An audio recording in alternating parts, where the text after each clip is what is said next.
समाजवादी पार्टीचे आमदार अबू आझमी यांचा आज जबाब नोंदवला जाणार आहे आणि मरीन ड्राइव्ह पोलीस ठाण्यामध्ये अबू आझमी यांचा जबाब नोंदवला जाणार आहे अशी माहिती सध्या मिळते।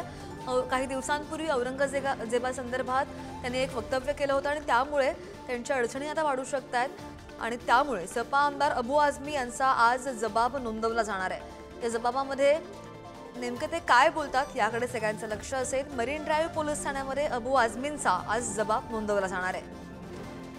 आपण जर पाहिलं तर औरंगजेबाबाबत त्यांनी हे वक्तव्य केलं होतं आणि त्यामध्ये अनेक पडसाद उमटलेले होते, बरेच आरोप प्रत्यारोप झाले, बरेच वाद झाले, मात्र त्यावर गुन्हे सुद्धा दाखल झाल्याचं आपण पाहिलं।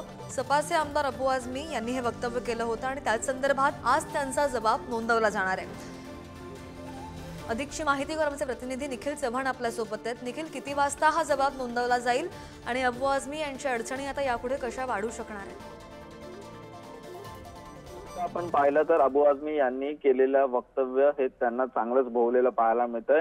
त्यांच्यावरती याआधी देखील जे अर्थसंकल्पीय अधिवेशन सुरू आहे त्याच्यामध्ये देखील निलंबन करण्यात आलेलं आहे आणि त्या संदर्भात आता सर्वप्रथम ठाण्यातील पोलीस स्थानकात जो गुन्हा आहे तो दाखल करण्यात आलेला होता। त्यानंतर मरीन ड्राइव्ह पोलीस स्थानकात हा गुन्हा आहे तो दाखल करण्यात आलेला होता। एकूण 2 गुन्हे दाखल झाल्याच्या नंतर हे दोन्ही गुन्हे एकत्र वर्ग करत मरीन ड्राइव्ह पोलीस स्थानकात याचा जो तपास आहे तो सुरू आहे। या संपूर्ण प्रकरणात अबू आझमी आहे तर त्यांनी कोर्टाकडून अटकेपासून संरक्षण आहे ते मिळवलेलं आहे आणि त्यानंतर काल ते मरीन ड्राइव्ह पोलीस स्थानकात उपस्थित देखील होते आणि आज त्यांचा जबाब आहे तो मरीन ड्राइव्ह पोलीस स्थानकात घेतला जाईल।